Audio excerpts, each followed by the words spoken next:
మీరు బీజేపీకి మంచిదని అంటున్నారు. ఇవాళ మార్నింగ్ నుండి అంటే రాజ్యసభ ఎంపీలు ఇప్పుడు బీజేపీలో కలుస్తున్నారు. ఈవెన్ కవిత బెయిల్ కోసము ఏదో లాలూచి బీజేపీతో నడుస్తుంది. త్వరలో బీఆర్ఎస్ బీజేపీలో విలీనం చేయబోతున్నారు, బీజేపీతో పొత్తుతో ముందుకెళ్ళబోతున్నారు అనేది ఇవాళ మార్నింగ్ నుంచి ఉదరగొడుతున్న న్యూస్. దీని గురించి బీజేపీ ఎందుకు తీసుకోవాలండి పొత్తు? ఎన్ని శాతం ఓట్లు తీసుకొస్తారు బీఆర్ఎస్? ఇప్పుడు వీక్ అయిన బీఆర్ఎస్ ఎన్ని శాతం తీసుకొస్తారు? 8, 9? ఇప్పుడు మొన్న ఎంపీ ఎలక్షన్ లో బీజేపీ గెలవడానికి అవునన్నా కదా బీఆర్ఎస్ ఓట్లే కారణం అనేది కదా ఎలిగేషన్. కాంగ్రెస్ ఎంత పర్సెంటేజ్ వచ్చిందండి? కాంగ్రెస్ పర్సెంటేజ్ కూడా పెరిగింది కదా. ఎక్కడి నుంచి వచ్చిందండి ఆ ఓట్లు? బీఆర్ఎస్ వాళ్ళు వేసారా? ఓకే చెప్పండి, అది బీఆర్ఎస్ వాళ్ళు వేసారా ఓట్లు? కాదు, ఆ ఓట్లు బీఆర్ఎస్ అనే ఓటు ఒక ఫ్లోటింగ్ ఓటు ఉండే, అది కమిటెడ్ ఓటు కాదు, అది ఫ్లోటింగ్ ఓటు ఉండే. ఆ ఫ్లోటింగ్ ఓటు ఎక్కడికైనా వెళ్తుంది. ఇప్పుడు ఒక ఎలక్టరేట్, ఒక ఓటింగ్ చేసేటాడు ఏం ఫస్ట్ చూస్తాడు? నేను వేసే పార్టీ గెలుస్తుందా లేదా, గెలకపోతే ఇంకేదో పార్టీ గెలుస్తుందో వాళ్ళకి వేస్తాం. నాకు ఫ్రెంచ్ ఎలక్షన్ అదే జరిగింది కదా. మేము గెలవకపోతే నో ప్రాబ్లం, కానీ ఇంకోని గెలవనియనం.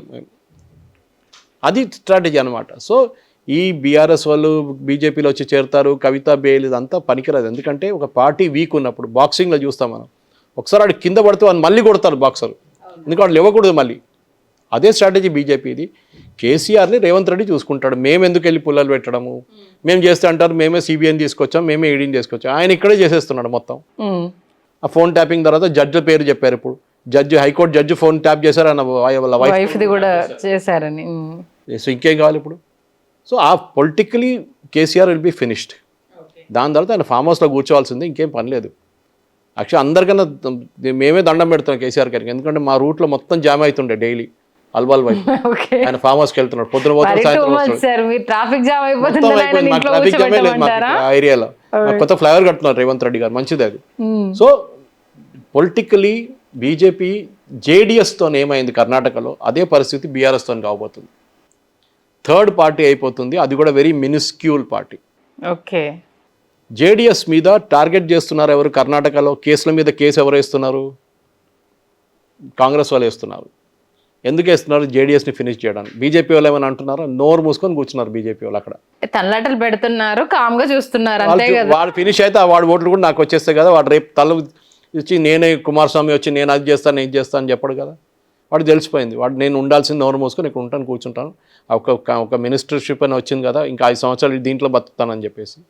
సో ఇక్కడ ఉన్నది ఆ పరిస్థితుల్లో మార్క్ చేసుకోండి. ఇప్పుడు 2024లో ఉన్నాం మనం, జూలైలో ఉన్నాం.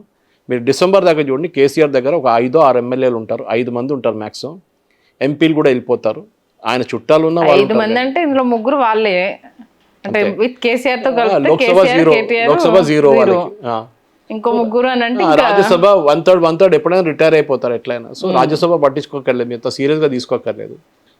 అన్ని పెద్ద బిల్స్ ఏం లేవు బీజేపీకి. అంటే ఇప్పుడు జస్ట్ ఈ కమింగ్ అప్ అంటే 2028 ఎలక్షన్స్ వరకు అంటే జస్ట్ కామ్గా ఉంటుంది అంటున్నారు. లైక్ 28లో కూడా ఏం పర్ఫార్మెన్స్ చేయదని అంటున్నారు. అప్పుడు పార్టీ ఉండదు చూడండి, పార్టీ ఉండదు. ఇప్పుడే వాళ్ళ కార్యకర్తలను పిలిచేవాడు రావట్లేదు, ఎందుకంటే మందు బిర్యానీ డబ్బులు ఇచ్చే పార్టీ ఉండేది. ఇదంతా ఈవెన్ ఏ కార్డర్ బేస్ పార్టీ ఉంటే వాళ్ళకే వితౌట్ పిలవగానే వాడు వచ్చేస్తాడు ఎవడైనా కానీ. అరే రేపు ర్యాలీ ఉందిరా వచ్చేసేయండి అంటే 10,000 మంది వచ్చేస్తారు అట్లా. వీడు ర్యాలీ ఉందిరా అంటే సార్ ఎంత, 1,500, 2,000 మందు bottle, quarter bottle, half bottle, biryani పెద్ద ప్యాకెటా ఫ్యామిలీ ప్యాక్ అడుగుతాడు. ఇది వాళ్ళ క్యాల్కులేషన్ ఇది. ఓకే, సో మీరు తీసుకురావాల్సిన దానికి ఒక పార్టీకి ఉన్న పొలిటికల్ పుల్కి రేపు ఈ డబ్బులన్నీ గుంజుకుంటారు. సరే కేసీఆర్ గారి డబ్బులు ఇక్కడ అక్కడ పెట్టుకుని ఉంటాడు ఆయన. ఎవడు అంటాడు వాళ్ళ కొడుకు వాళ్ళ సన్నిలో సింగపూర్లో ఇన్వెస్ట్ చేసినాడు, అక్కడ డబ్బులు ఉందంటాడు. బీజేపీలో ఊరుకుంటారా? వాళ్ళు దాన్ని కూడా పుల్లలు పెడతారు అక్కడి నుంచి వెళ్ళి. ఇక్కడేమో ఈయన చేస్తాడు, ఉన్న ఎమ్మెల్యేలను గుంజుకుంటాడు. రోజుకొక ఎమ్మెల్యే గుంజుకుంటున్నాడు. ఎవరో చెప్పారు ఆషాఢ మాసం వస్తుందని చెప్పి 6 ఎమ్మెల్సీలు. మళ్ళీ నిన్న ఒకటి వచ్చింది కదండి ఎమ్మెల్యే ఒకరు, రాజేంద్రనగర్ ఎమ్మెల్యే జాయిన్ అయ్యారు, ఇవాళ షేర్లింగంపల్లి ఎమ్మెల్యే జాయిన్ అయ్యారు.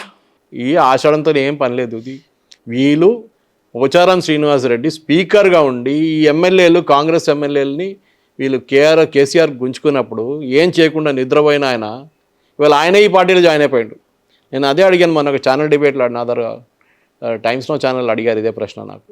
అప్పుడు నేను చెప్పాను, వాళ్ళు ఎందుకు ఏడుస్తున్నారు, వాళ్ళు చేసిన పని వీళ్ళు చేస్తున్నారు అంతే. బీజేపీ ఇంకా ఎక్స్ట్రా హెల్ప్ కూడా చెప్పారు, ఏంటి మొయినాబాద్ దాంట్లో కూడా ట్యాప్ చేశారు ఫోను, కావాలని చేశారు ఇది అని చెప్పేసి. ఇప్పుడు ఆ కేసు మొత్తం పోయిందా కంప్లీట్. సో ఈ ఎమ్మెల్యేలు కొనుక్కోవడం కాదు ఇది, ఎమ్మెల్యేలు కూడా వాళ్ళ బతుకు వాళ్ళు చూసుకుంటున్నారు. ఎందుకంటే ఒక్కొక్క ఎమ్మెల్యే మీద మైనింగ్ స్కామ్లు, ఆ స్కామ్లు, ఈ స్కామ్లు వచ్చి పడుతున్నాయి. అన్నిటికంటే కాంగ్రెస్ వీక్ ఉన్నది సికింద్రాబాద్, హైదరాబాద్, అంటే చుట్టుపక్కల మెయిన్ సిటీలో ఉన్న 26 కాన్స్టిట్యున్సీలో వాళ్ళు వీక్ ఉన్నారు. సో ఏం చేయాలి ఇప్పుడు? వాళ్ళందరినీ కొనుక్కుంటే బాగుంటుంది.